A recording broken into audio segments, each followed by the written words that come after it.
Merhaba canlarım. Yurt içinden ve yurt dışından beni izleyen tüm kıymetli takipçilerime sevgi ve selamlarımı gönderiyorum. Kanalıma ilk kez denk gelen değerli izleyiciler, sizler de hoş geldiniz. Sefalar getirdiniz. Bugün yine fincanımızın bizlere anlattığı sembolleri birlikte yorumlayacağız. Unutmayın, fal yalnızca eğlence ve kişisel yorum amaçlıdır. Siz kendi enerjinize uyan mesajları almayı tercih edin arkadaşlar. Kolektiftir. Eğer yorumlarımı beğeniyorsanız kanalı takip etmeyi ve bildirim zilini açmayı unutmayın. Böylece paylaştığım yeni fallarda ve enerji yorumlarında anında bir haberdar olabiliriz. Şimdi dilerseniz vakit kaybetmeden fincanımıza odaklanalım ve bakalım bu falın sizlere hangi güzel mesajları var. Bir başlayalım.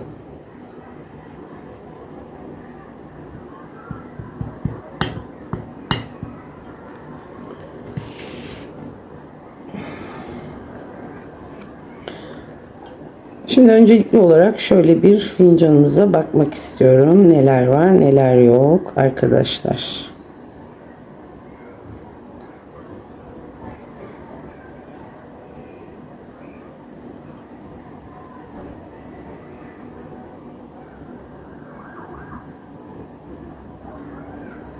Evet. Şimdi fincanımızın dip kısmında boylu boyunca uzanmış oldukça büyük bir yılan görüyorum arkadaşlar. Bakın buradan başlıyor komple buraya kadar. Büyük bir yılan bu. Genellikle kıskançlık, nazar, dedikodu ya da sizi huzursuz eden bir kişiyi temsil ediyor. Ancak burada çok önemli bir detay var.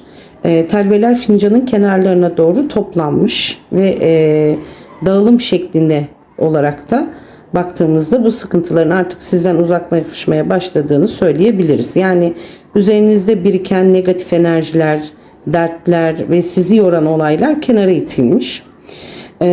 Bu nedenle bu yılan bana etkisini kaybetmeye başlayan bir sıkıntıyı gösteriyor. Her ne kadar büyük görünse de arkadaşlar gücü eskisi kadar kuvvetli değil. Önümüzdeki süreçte sizi rahatsız eden kişi ya da olaylar yavaş yavaş hayatınızdan çekilecek ve sizin daha rahat bir döneme adım atacağınızı söyleyebilirim. Şimdi yılanın üst kısmına geldiğimde arkadaşlar, baş kısmına doğru geldiğimde çok güzel bir sembol bizleri karşıladı. Burada oldukça büyük bir balık figürü var. Bakın ağzını açmış. Görüyorsunuz burada da. Bereket, kısmet, maddi kazanç, hayırlı fırsat bunları temsil ediyor. Özellikle bu kadar büyük çıkması gelecek kısmetin de güçlü ve önemli olacağını gösteriyor. Şimdi balığın hemen yanında ise size belirgin, yani bakın nasıl göstereyim, şöyle bakın, balığın hemen şurada belirgin çok büyük bir N harfi var. İsminin, soyadının ya da önemli bir yerin baş harfi bu.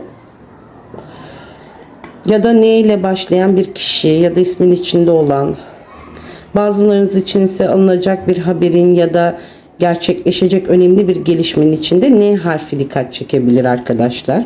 Şimdi böyle güçlü bir balığın da çıkması ve N harfi anlamlı. Bu sizi yoran bir sürecin ardından gelecek bereketi ve güzel fırsatları gösteriyor. Yani sıkıntının ardından kapınızı çalacak hayırlı bir kısmet ve sevindirici gelişmeler diyorum ben buna.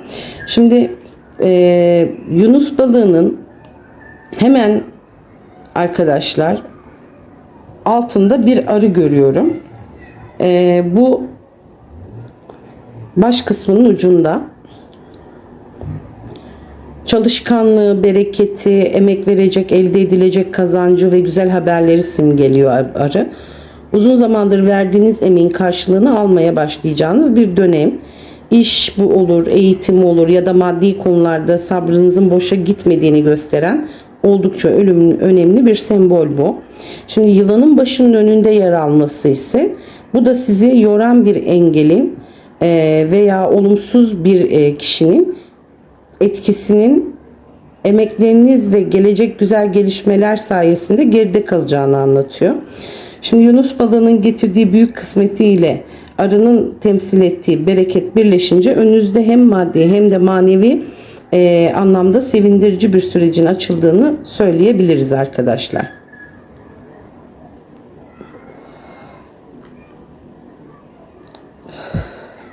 Şimdi şurada şurada bakın bir çeşme, musluk bu. Üstelik bu çeşmenin akış yönündeki yer etrafı aydınlık. Falda ferahlığı, bereketi, arınmayı, peş peşe gelecek güzel gelişmeleri anlatır.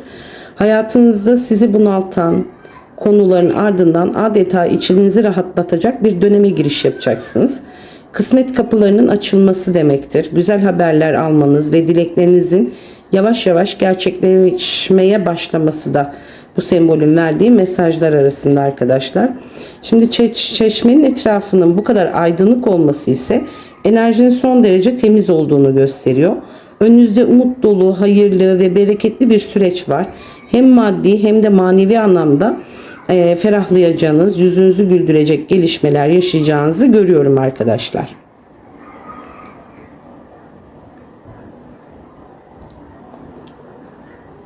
Şimdi bu bölgede dikkatimi çeken bir diğer detay ise çok sayıda göz figürü. Şimdi bu arkadaşlar şöyle söyleyeyim size. Bu da üzerinizde yoğun bir ilgi, merak, nazar enerjisi olduğunu gösteriyor. Sizi uzaktan takip eden, hayatınızda olup bitenleri merak eden kişiler var. Bu yüzden enerjinizi korumanız ve nazara karşı dikkatli olmanızda fayda görüyorum. Şimdi hemen yanında ise kanatlarını sonuna kadar açmış bir kuş figürü arkadaşlar. Bakın burada.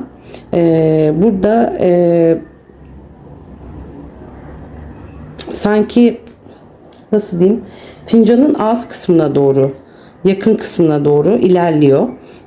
Bu zamanda gelecek, yani yakın bir zamanda gelecek sevindirici bir haberin, güzel bir mesajın ya da beklediğiniz bir gelişmenin artık kapınıza kadar geldiğini gösteriyor. Şimdi burada dip kısmında bakın, şurada ben bir karaca görüyorum ve onun yavrusu hemen karşısında. Yavrusuyla birlikte görülen bir karaca bu. Aile bağları, şefkat, korumayı ve sevdiklerinizle yaşanacak güzel buluşmaları anlatıyor. Şimdi aradaki karşılıklı duruş ise karşı karşıya durmaları ise özlem giderilecek bir görüşmeye, yüz yüze yapılacak hayırlı bir konuşmaya ya da aile içinde yaşanacak sevindirici bir gelişmeye işaret ediyor arkadaşlar. Genel olarak nazara dikkat edilmesi gerektiğini ama bunun yanında da güzel haberlerin, aile mutluluğunun ve huzur veren gelişmelerin de çok yakın olduğunu söyleyen bir yer olmuş bu buradaki figürler. Burada silik bir kalabalık var arkadaşlar. Yani çok silik, tel ve dağılımı belli bir şey işaret oluşturmamış ama çok net değil, yani daha çok gölge gibi belirmiş arkadaşlar. Bu kalabalık bir ortama gireceğinizi, toplu görüşme, davet, toplantı ya da aile buluşması yaşayabileceğinizi gösteriyor. Silik çıkması ise bu gelişmenin henüz tam netleşmediği oluyor. Yani bu kalabalıkla ilgili konu yavaş yavaş şekillenecek diyelim. Çok yakın bir zamanda daha belirgin hale gelecek. Ve siz de bu ortamın içinde yer alacaksınız. Gelen enerji olumlu arkadaşlar. Şimdi bu silik kalabalığın üstünde kollarını havaya açmış bir figür görüyorum arkadaşlar. Bakın şurada. Bu figür bana büyük bir sevinci, kutlamayı ve mutlulukla yaşanacak güzel bir gelişmeyi anlattı sanki. Beklenen bir haber geliyor ve bunun ardından büyük bir rahatlama ve sevinç yaşanıyor. Şimdi hemen yanında ise bakın burada bir nota figürü görüyorum. Bu da müzikle ilgili bir gelişmeyi, eğlenceli bir ortamı, daveti ya da kulağınıza hoş gelecek, sevindirici bir haberi simgeliyor. Bu enerji oldukça pozitif arkadaşlar. Şimdi aynı bölgede beliren A ve Y harfleri burada dikkatimi çekiyor. Hemen şurada arkadaşlar A ve Y harfleri. Bu da yine bu harfler isminin soyadında ya da önemli bir yerin baş harfi gibi olabilir. Bu harfler bazılarınız için gelecek haberle bağlantılı bir kişi ya da yaşanacak önemli bir olayı işaret ediyor. Her zaman dediğim gibi. Şimdi kalabalık içinde yaşanacak bir sevinci, güzel haberi ve yüzünüzü güldürecek gelişmeleri gösteriyor bu bölüm. Oldukça aydınlık ve olumlu bir enerji bu da. Falımızda gayet güzel çıkmış arkadaşlar. Hep ben zaten yormuyorum kötü şeyleri. Yormam da. Şimdi burada arkadaşlar belirgin bir kazma görüyorum ben. Emek vermeyi, sabırla çalışmayı ve uzun süredir uğraşılan bir konunun sonunda sonuç alacağını simgeliyor. Yani emek verdiğiniz bir işin karşılığını almaya çok yaklaşmışsınız. Bakın hemen şurada kazma sapı. Şimdi yukarı doğru uzanan bir yol var burada. Şuradan yukarı çıkıyor. Yani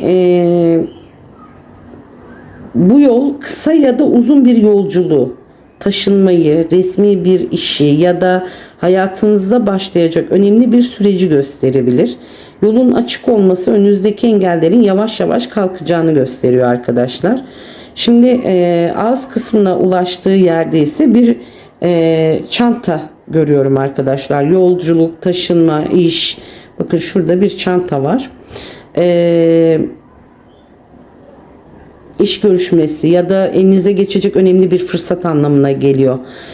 Bazılarınız için hazırlanacak bir evrak ya da bir başlangıç da olabilir. Onu da temsil edebilir. Hemen yanında ise bir kanca figürü var arkadaşlar şurada. Kanca kaçırmak isteyeceğiniz bir fırsatı ya da sizi yani kaçırmayı istemediğiniz bir fırsat ya da sizi kendine çeken önemli bir gelişme isim geliyor. Yarım kalan bir işin yeniden gündeme gelerek tamamlanacağını gösteriyor burada. Bu bölüm emeklerin karşılığının alınacağı, yeni bir yolun açılacağı ve beraberinde önemli bir fırsatın hayatınıza gireceği yönünde oldukça olumlu bir mesaj veriyor burada bize arkadaşlar. Şimdi böyle baktığımda sanki burada kıvrılıp yatmış baş kısmı, kulakları, sanki böyle düşük kulaklı bir köpek bu arkadaşlar. Sadakati, güveni ve her zaman yanınızda olacak vefalı bir dostu simgeliyor. Size gönülden destek veren, zor zamanınızda arkanızda duran bir kişinin varlığına işaret bu. Hemen yanında ise oldukça temiz, aydınlık, ferah bir kalp görüyorum arkadaşlar. O da hemen şurada. Bu da yine duygusal konularda güzel gelişmeler yaşayacağınızı, kırgınlıkların son bulacağı ve sevgi enerjisinin güçleneceğini gösteriyor. Bekar olanlar için yeni bir tanışma ilişkisi olabilir. İlişkisi olanlar için ise daha huzurlu ve mutlu bir dönemin habercisi olabilir. Çünkü kalbin bulunduğu bölgede arkadaşlar bir V harfi çıkmış, bir de T harfi çıkmış görüyorsunuz. Bu V ve T harfleri isim, soy isim, bir yerin baş harfi, bazılarınız için bu harfleri taşıyan bir kişi, kalple ilgili yaşanacak güzel bir gelişmenin merkezinde yer alıyor arkadaşlar. Enerji oldukça temiz ve huzurlu görünüyor. Hem güven veren insanlar hem de gönlünüzü ferahlatacak hayırlı gelişmeler ön plana çıkmış burada arkadaşlar. Evet, fincanımızın sonuna geldim arkadaşlar. Şimdi tabağımıza geçmek istiyorum.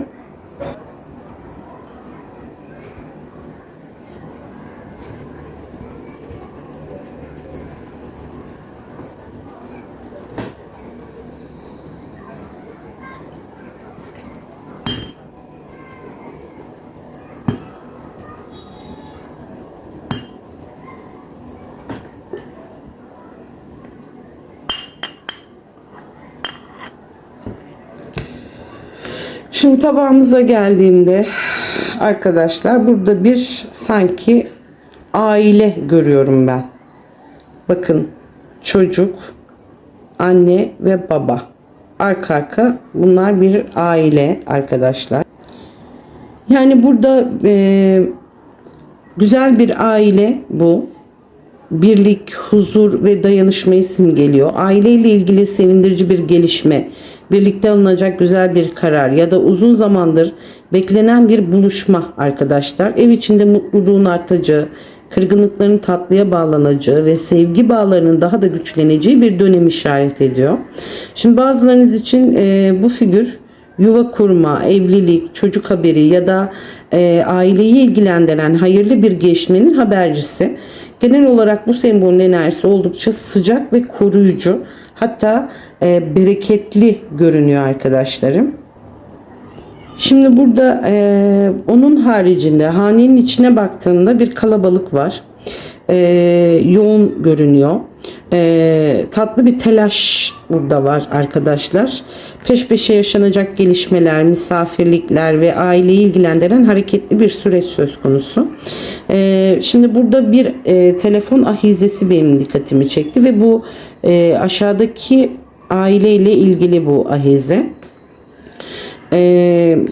Bu sembol aileyle bağlantılı olduğu için önemli bir telefon görüşmesi ya da sevindirici bir haberin telefon aracılığıyla geleceğini gösteriyor. Uzaktan yaşayan bir aile ile bireyleriyle yapılacak bir konuşma veya uzun zaman